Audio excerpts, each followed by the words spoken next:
If you haven't subscribed yet, now's the time.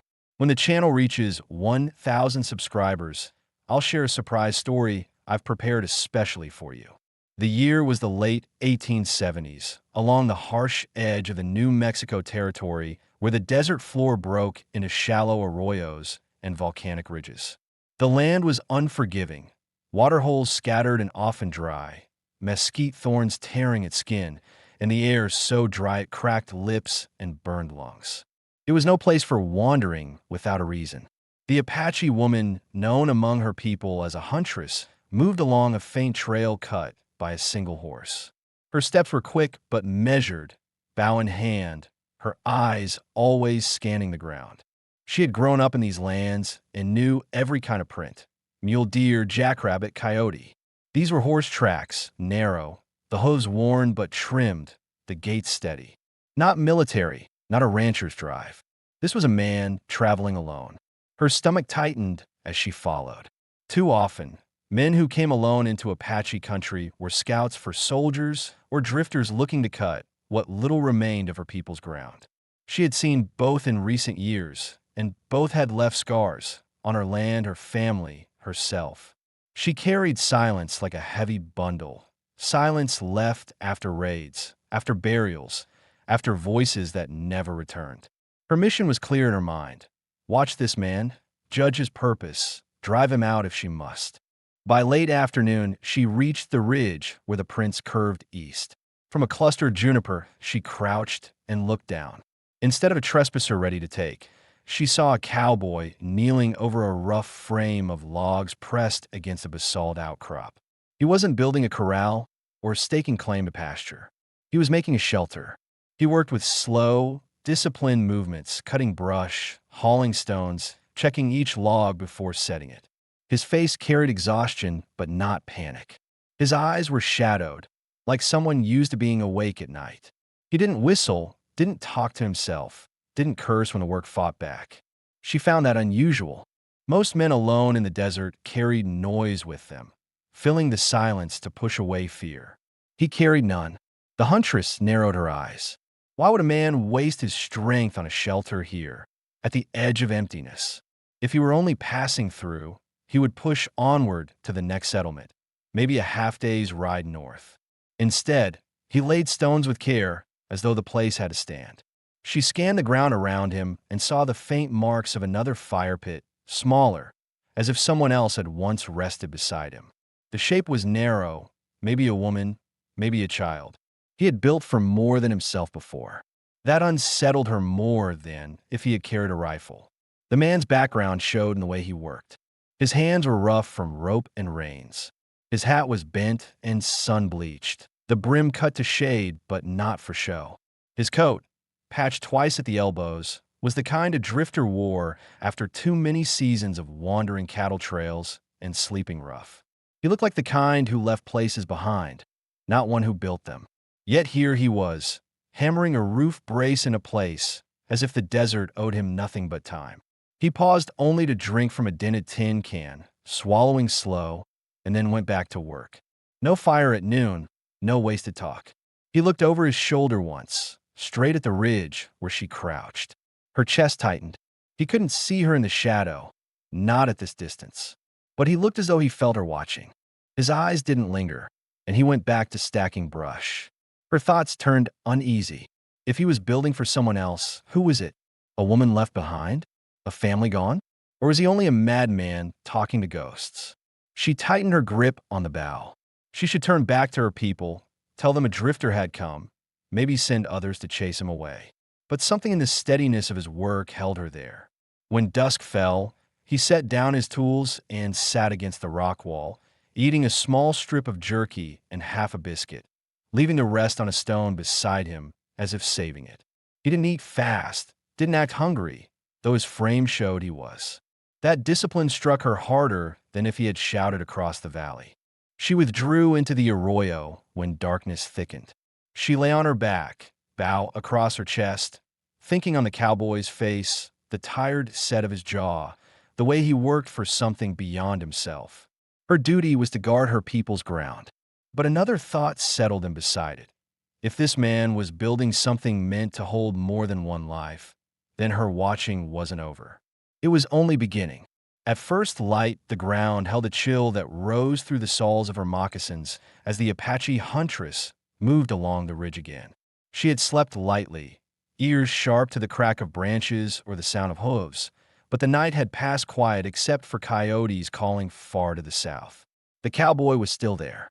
Smoke lifted thin and pale from his fire, controlled and careful, the kind of fire a man made when he wanted warmth but no attention. He crouched beside the frame he had built the day before, checking each log, shifting his weight with slow patience. She studied him closer now, searching for what she had not answered in her own mind the night before. Why would a lone man choose to stop here, on ground that offered so little? A day's ride north lay trading posts where food and water could be found with less risk. Yet he stayed. Perhaps he had no coin, perhaps no place willing to take him in. Or perhaps he was hiding, trying to live out of sight. She weighed all of this, uneasy. The cowboy's movements gave away part of the truth. He ate with restraint, a strip of jerky cut into pieces no bigger than a thumb, bread broken into halves and saved for later. His canteen was half full, and he drank sparingly. This was a man who measured out survival as if each mouthful might be his last. That told her he had known hunger before. The scars visible on his hands, thin lines crossing over his knuckles and wrist, suggested fights or accidents from trail work. He carried himself with the discipline of someone used to loss, someone who had already made peace with being alone. But there were details she had overlooked the night before. She had thought the second fire ring meant a woman or child had once traveled with him. Now, in morning light, she saw the edges more clearly. The smaller circle had been abandoned for weeks. It was old, the ashes turned pale and scattered by wind. Whoever had shared his path was gone long before he came here. That changed the picture. He wasn't preparing for someone's return. He was holding on to habits of caring for another who was no longer alive. She felt the weight of that realization. She knew what it was to carry absence. A cousin taken in a raid, a brother lost to fever, names spoken by the fire but answered by silence. The ache in the cowboy's work mirrored her own, though neither had spoken a word. Her bow shifted in her hand. She could step out, confront him now, demand to know his purpose, even drive him away. But her thoughts caught on the way he tested each joint of the frame, pressing until it held, repeating the work until satisfied. It was the way of a man trying to build something solid, not a man preparing to strike. By midday, the sun pressed down, hard and unforgiving. He had stripped his coat and rolled his sleeves, skin burned darker from weeks under light. Sweat gathered at his neck, but he did not complain. He stopped only once, kneeling by the arroyo to rinse his hands and fill the dented can again. That water hole was shallow, she knew, unreliable. He had chosen poorly if he planned to stay long. Still, he drank carefully, as if every drop mattered. She noted it. His survival sense was sharp, but he did not know this land the way she did. That gave her an edge if it came to conflict. She decided to test him. From her pack, she pulled a broken snare, frayed rope with a weak knot, and placed it along the edge of his path where he could not miss it. She returned to cover, watching. Soon he found it, turned it in his hand, and instead of discarding it, he knelt to fix it. His fingers worked the knot back into place, steady and practiced.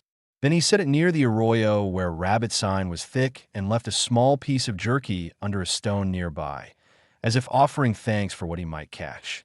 That moment shifted something in her thinking. This was not a careless drifter. He carried discipline in even the smallest acts. He understood the ground required respect. He did not waste or mock. For reasons she could not yet explain, she felt her own breath settle as she watched him.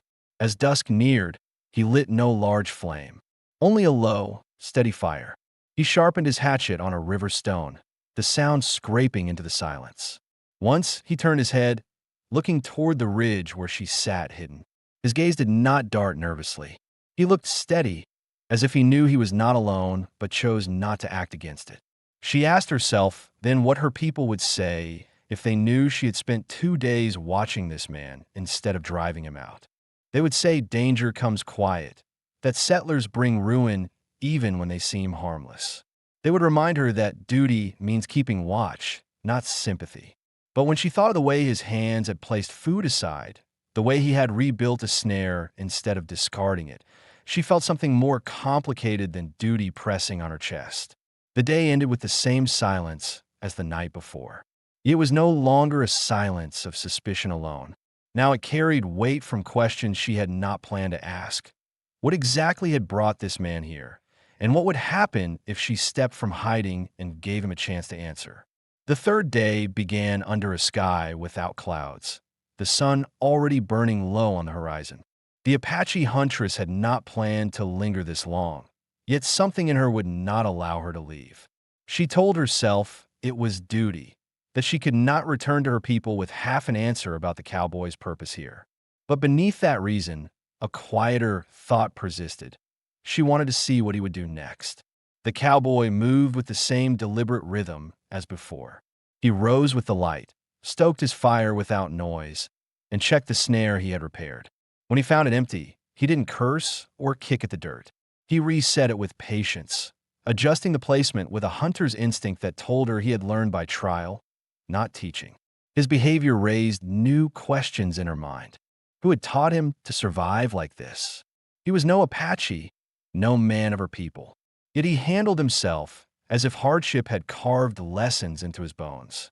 By midday, she made her decision. Watching from a distance had given her information, but not certainty. Her people would want certainty. If this man planned to cut deeper into their ground, she would need to know it now, before he built more than a shelter. Her pulse quickened as she rose from the shade of a mesquite tree and stepped onto the open flat. For the first time, she revealed herself fully. The cowboy turned at the sound of her steps on gravel. He froze, then straightened slowly, hands open and visible. His revolver rested in the holster at his side, but he made no move toward it. She kept her bow low but ready, the arrow resting against the string. Neither spoke at first. The air between them held the weight of two people who understood danger but chose not to ignite it. He broke the silence with a voice low and steady. "Water's set," he said, nodding toward the canteen resting by the fire. "Food's not much, but it'll stretch for two." His words carried no force, no false charm. They were plain, almost tired, as if speaking cost him effort he rarely gave. She studied his face. He was not young, though not yet old, maybe in his early 30s. Lines cut deep at the corners of his eyes, the kind that came from squinting against years of sun and wind. His beard was rough, but trimmed with care. He smelled faintly of smoke and sweat. Nothing about him suggested wealth or authority. He was a man shaped by work and travel, marked by hardship that had not yet broken him. Her own words came measured. "This ground is my people's. You camp on it without asking." He nodded once, without defensiveness. "I'll move on when the shelter's finished." He looked back at the half-built frame, not at her, as if his answer lived in the work itself. That struck her. Most men in his position would have argued, claimed rights, or tried to intimidate her. He offered no excuse, only a statement. Still, it unsettled her that he built with such care if he planned to leave. She narrowed her eyes. "Why build it at all if you mean to go?" His gaze lingered on the structure. "Somebody will need it. If not me, then someone else." The words landed with quiet conviction. She felt her grip on the bow ease, though she did not lower it completely. He was not lying. His tone carried too much resignation to be an act. Yet she wondered who exactly he built for. Did he carry memories of someone he had failed to shelter before? Or did he simply not know how to stop building for others? The questions pressed at her, but she kept them to herself. He stepped carefully to the fire, lifted the canteen, and set it on a flat stone between them. The gesture was plain, an offering, not a trick. She walked forward, every sense sharpened, and took it. The water was cool, tasting faintly of tin, and she drank without turning her back on him. When she was done, she set it back where he had placed it. In return, she reached into her pouch and pulled 3 mesquite beans, placing them on the same stone. His eyes flicked to them, and he gave the smallest nod, sliding them into his sack without thanks. It was not rudeness. Among her people, Words were often less binding than gestures. She found herself respecting that he seemed to understand the same. Evening drew in. He sharpened his hatchet on the river stone, the scrape of metal against grit filling the silence. She remained near, sitting within sight, but not yet beside him. He placed half a biscuit on a flat rock inside the shade of the shelter, within her reach but without looking at her as he did it. The decision to take it or leave it was hers. When the fire burned low, she rose, crossed the space, and took the biscuit without a word. She ate it slowly, her eyes fixed on him. He kept working the blade across the stone, steady, unbothered. As the stars came clear and the desert cooled, she understood something she had missed before. This man was not trespassing to take. He was surviving in a way that allowed for others, even those he did not know. And though her people would call her reckless for allowing him to stay, she felt her judgment shifting. She had tested his patience. He had tested her trust. Neither had broken. That night, for the first time, she did not retreat to the arroyo to sleep. She stayed in sight of his camp, near enough to watch his every move, but close enough that if danger came from the darkness, they would both hear it. It was not trust yet, but it was the first step towards something larger. By the fourth day, the shape of their uneasy company had begun to form, though no words had been spoken to bind it. The huntress no longer hid herself in the arroyo when night fell. She stayed near the shelter, silent but present, her bow across her knees. The cowboy did not question her presence. He seemed to accept it as if he had expected someone would arrive sooner or later, and that they would test him before deciding whether to leave him standing. That morning he worked at the roof, lashing poles across the frame with rope frayed from long use. His motions showed experience, but not mastery. He was a man who had learned these skills because he had been forced to, not because he had been raised to build. She watched with a mix of curiosity and doubt. He knew how to hold things together, but did he know how to make them last? The desert gave no mercy to mistakes. By noon, high clouds rolled in from the west. She caught the change first, the shift in the air, the smell of dust rising under pressure. Her people knew what it meant. Rain would come fast, and with it, wind that tore apart careless shelters. She felt her chest tighten. If the cowboy had chosen this ground poorly, if the shelter collapsed, she would be exposed as well. Yet she did not leave. Something in her decision to stay the night before bound her to share whatever came. When the first drop hit the dirt, the cowboy raised his eyes to the sky. He said nothing, only set down the hatchet and began reinforcing the roof, driving fresh stakes into the earth.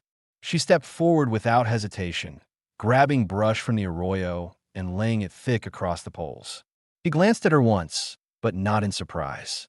It was the look of a man who had already considered she might help, though he had no right to expect it. The rain came sudden and hard, flat drops striking the dust until it turned to mud. The wind shoved against the frame, testing every joint. He braced one side with stones dragged from the wash while she carved a trench with the heel of a shovel. The water began to run, carrying grit and leaves, but the trench held, turning the flow away from the floor. The roof sagged under the weight, but together they pressed more brush and mud into the gaps until the water slid off in streams. Inside the half-dark shelter, the air smelled of wet earth and sweat. They sat close to the small fire he dared to light, flames no higher than a hand. The storm pounded overhead, but the walls held. The huntress breathed slower, the sharp line of fear easing into something steadier. She realized she had doubted his ability to build. Now she saw he knew enough to survive, and more than that. He accepted her help without protest or pride. After a long silence, broken only by the storm, she spoke of her cousin, killed in a raid the spring before. The words surprised her even as she said them. She had not intended to share anything, not with him, not with anyone outside her people. Yet the darkness and the storm's steady rhythm made it easier. Her voice was even, but inside she felt the familiar weight, the grief that never dulled. She wanted to see how he carried such words, whether he dismissed them or respected them. He did not answer quickly. He stirred the fire once, then said quietly that he had lost 2 brothers to the Pecos River on a cattle drive years ago, one to a swollen current the other trying to drag him back. He told it plainly, no dramatics, as if saying the truth was all that could be done with it. For the first time, she saw the depth of his quiet. It wasn't emptiness. It was the restraint of a man who knew words could not bring back the dead. The fire burned low. The shelter creaked, but stood firm. They listened to the rain together, each lost in their own memories. And though the silence was heavy, it was not hostile.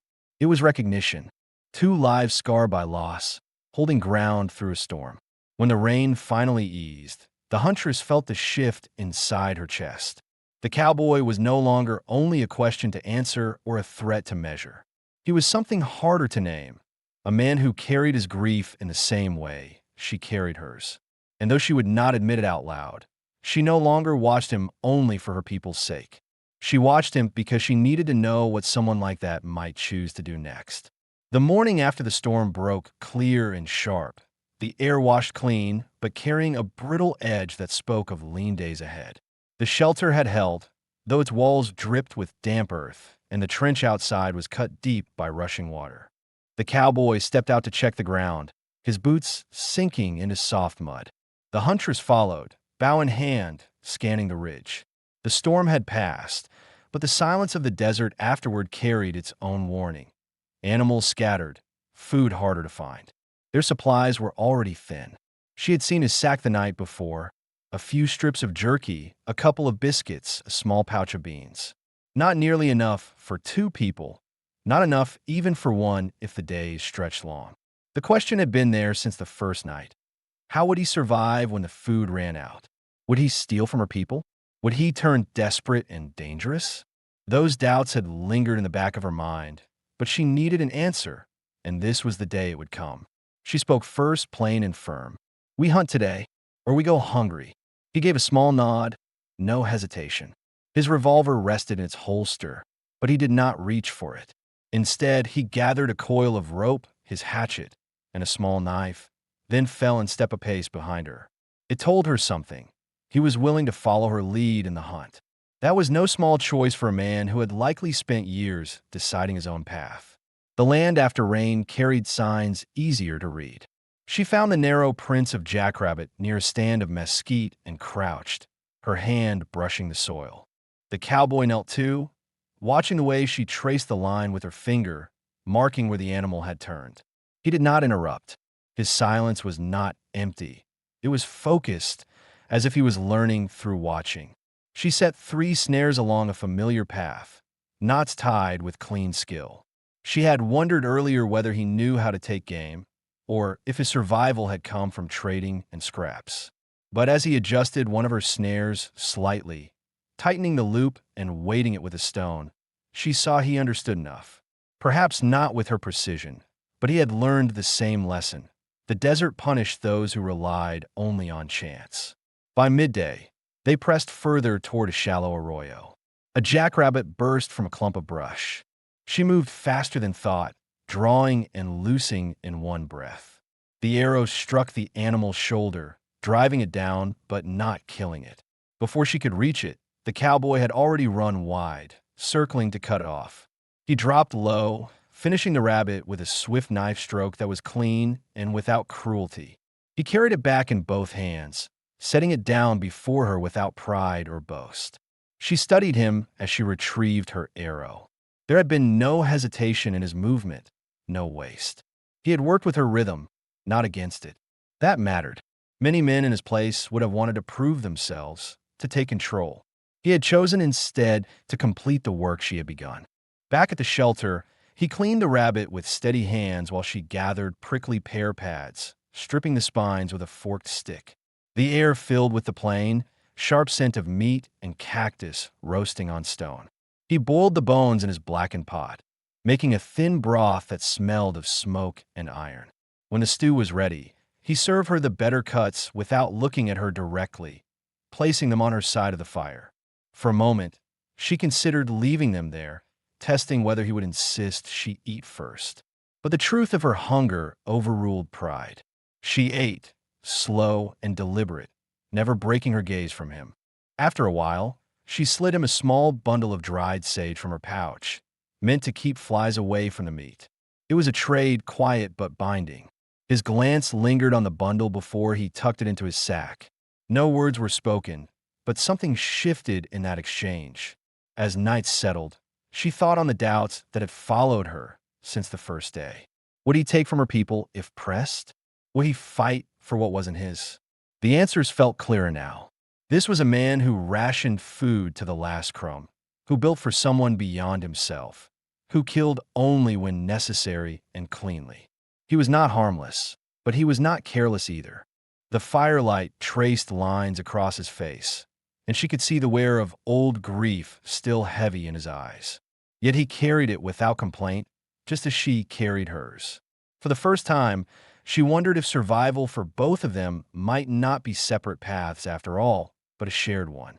She did not say it, but she let herself stay closer to the fire, nearer to him than the nights before. And when she drifted into sleep, she did not reach for the bow at her side. The nights grew longer after the storm, the desert air dropping to a cold that crept through blankets and stung its skin. The shelter broke the worst of it, but the Huntress and the Cowboy both knew it was still fragile.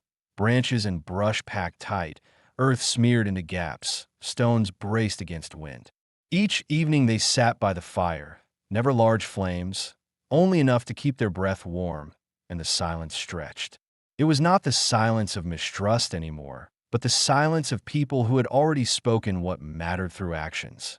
That night, the Cowboy woke with a sharp breath, his hand flying to the hatchet beside him. His chest rose quick, eyes wide, sweat shining across his forehead, though the air was cold. He sat upright, scanning the darkness. The Huntress, already awake on watch, saw the tension ripple through him. She recognized it, not fear of something outside, but fear carried from inside. She had seen men wake this way after raids, men who heard the screams again in their dreams. He stayed upright, jaw tight, refusing to lie back down. She did not ask him about it. Instead, she shifted her blanket around her shoulders and sat nearer to the fire, keeping her bow across her knees. After a long stretch, he eased his breath and glanced at her, and in that look was something close to apology.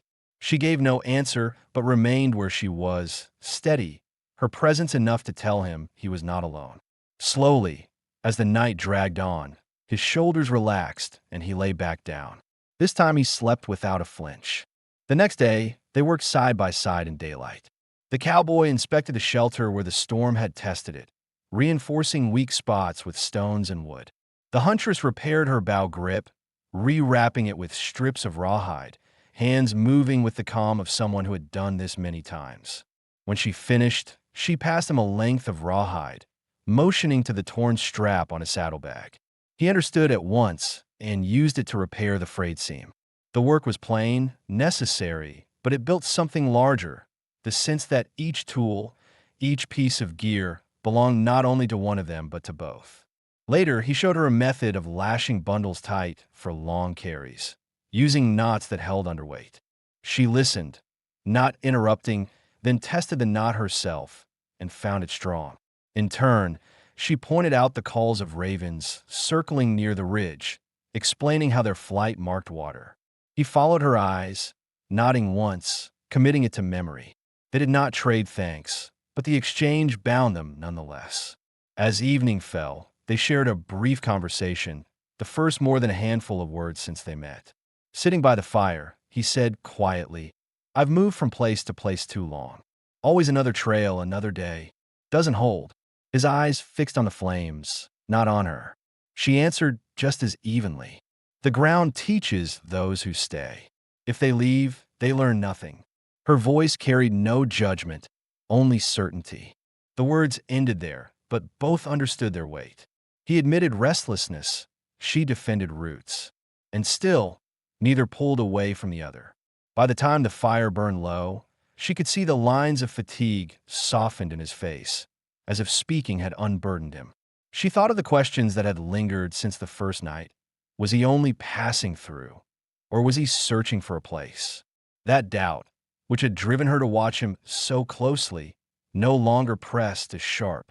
His work on the shelter, his patience and hunger, the honesty of his silence, all pointed to a man who wanted something steady even if he did not yet know how to claim it.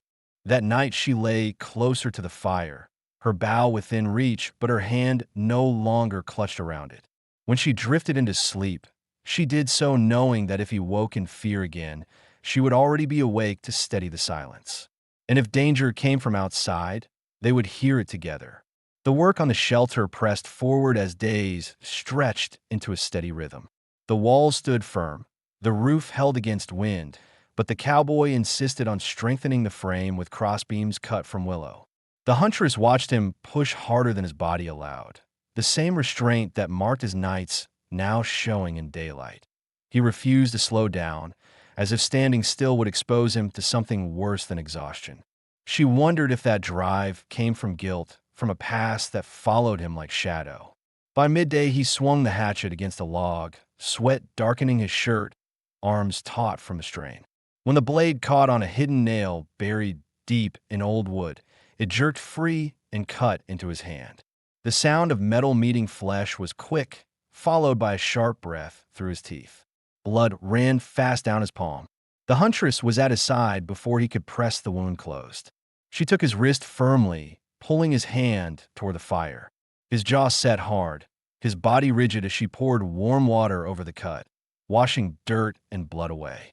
He did not speak, but his eyes locked on her face, waiting to see if she judged him careless or weak.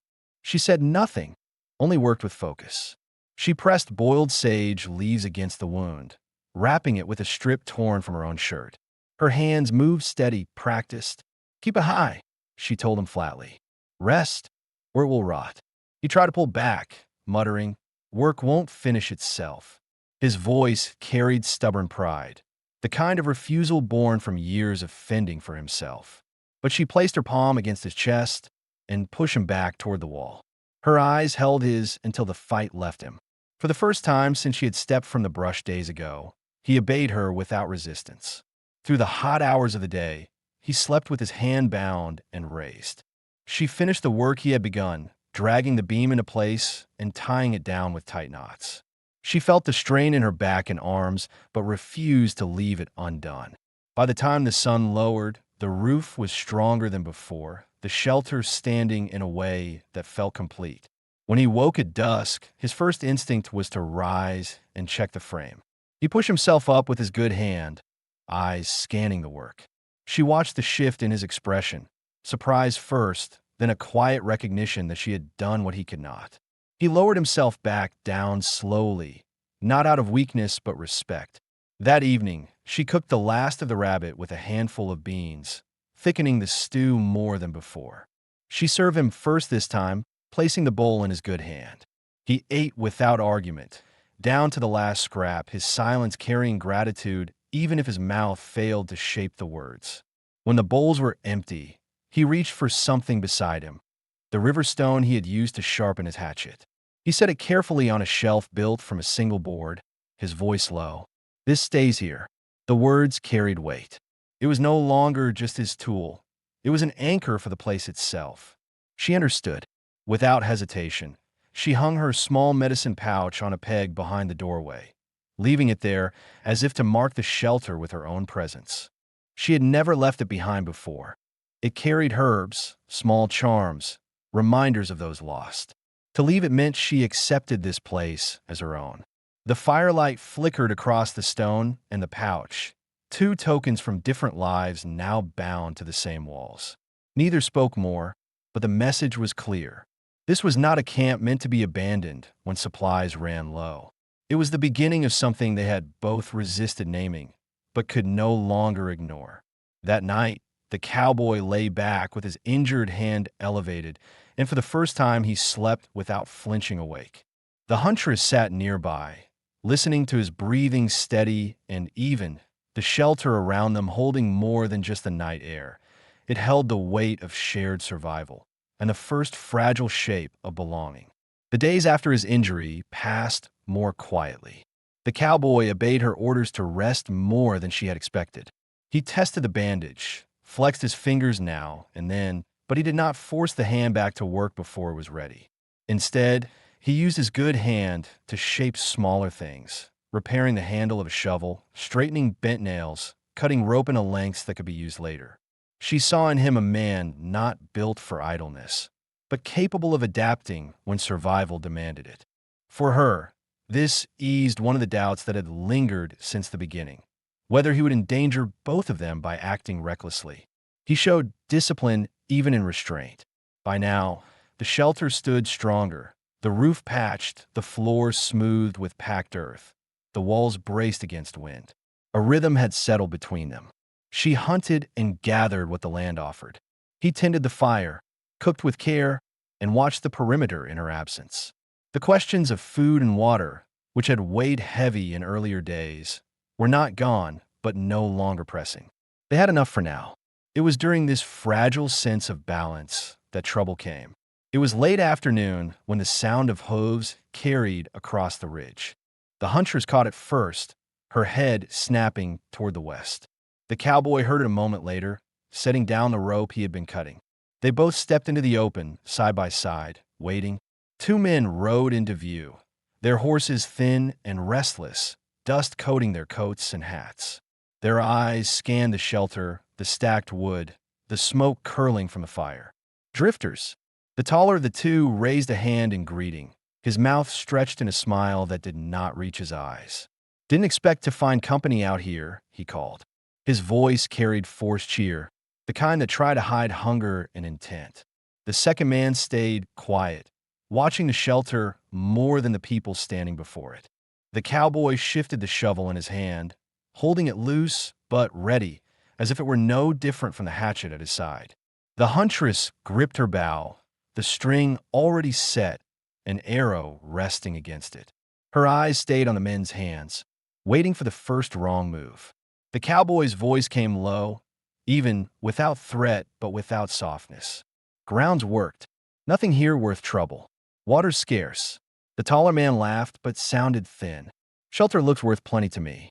Would stack neat, fire steady. You two sitting easier than most." His gaze lingered on the huntress, then drifted to the cowboy, measuring both. She took a step forward, lowering the arrow point onto a flat stone. She tapped it once. The sound was sharp and final. Her meaning needed no translation. The cowboy added to it, his voice steady. "This place is for those who work, share, and keep quiet at night. If that's not you, best ride on." The drifters looked between them, weighing cost and gain. They saw no fear in the huntress's stance, no boast in the cowboy's tone. What they saw was resolve. After a pause, the taller man spat into the dirt.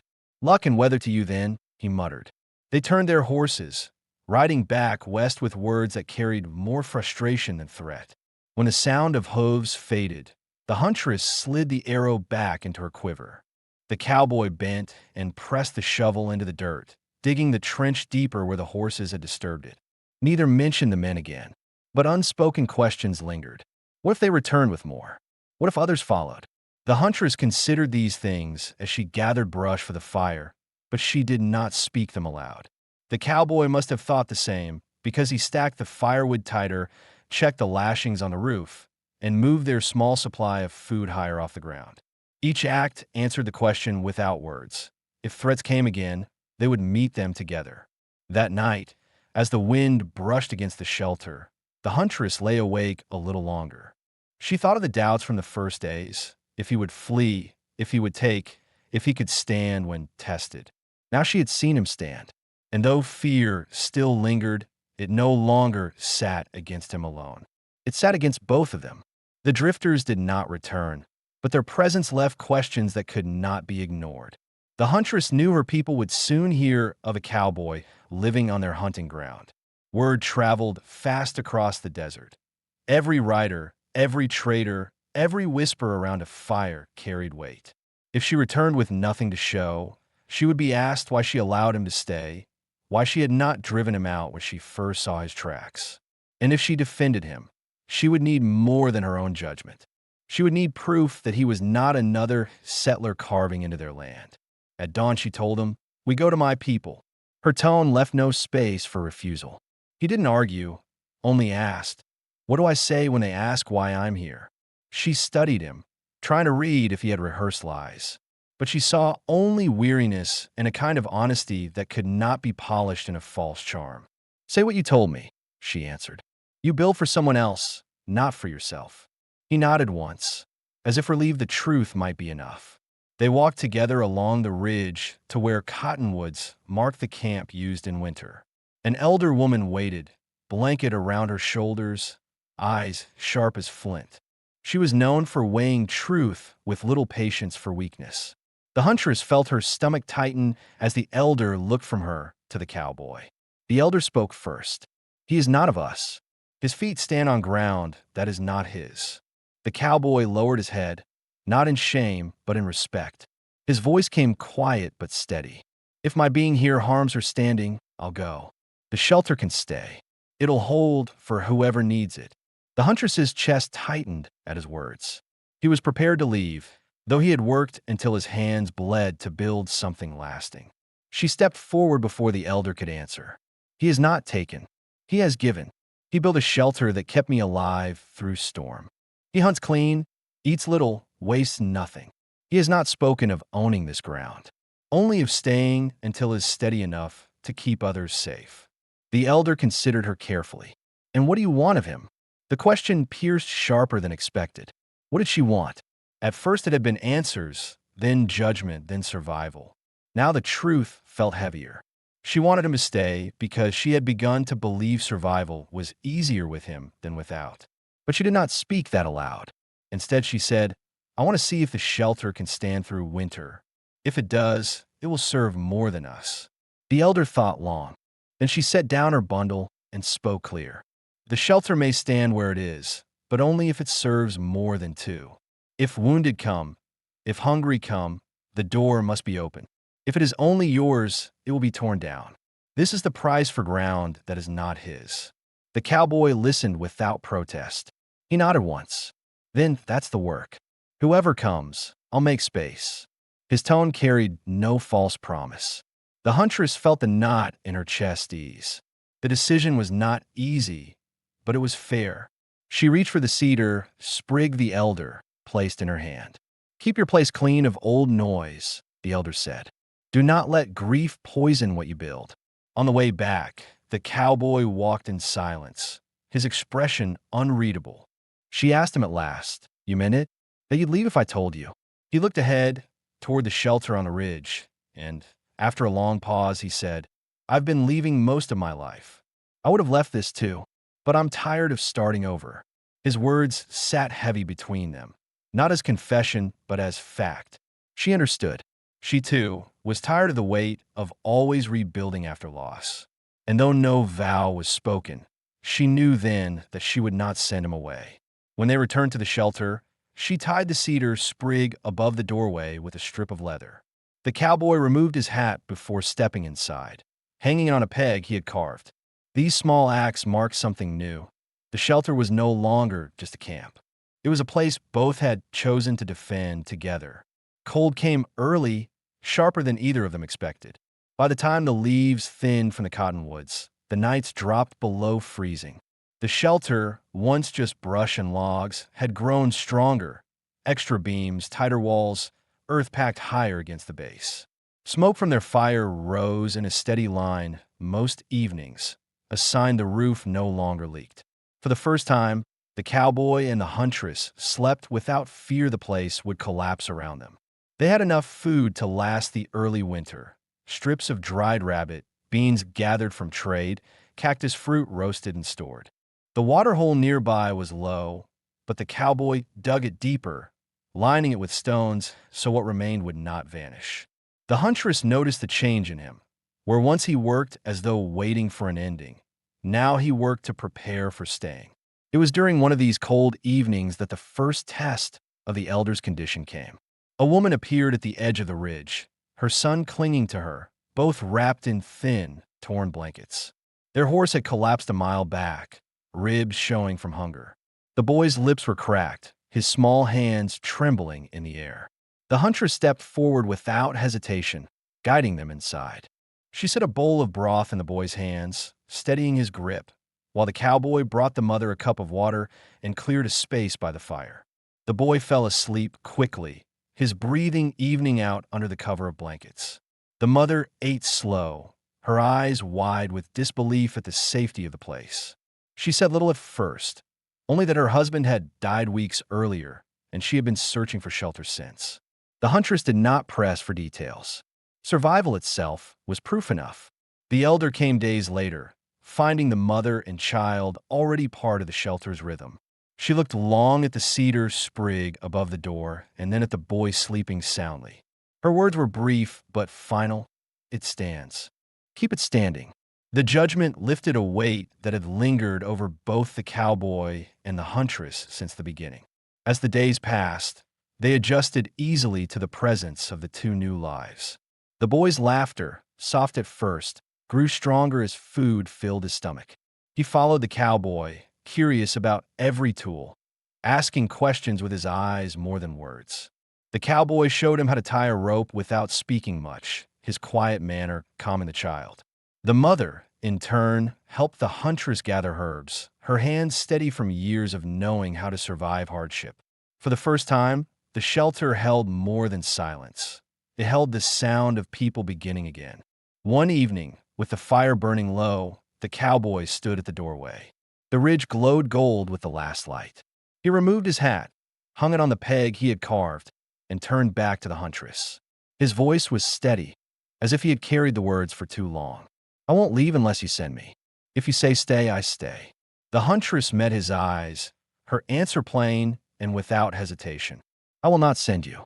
This ground is strong because we chose it. You cut wood, I hunt, we both keep fire. We stay.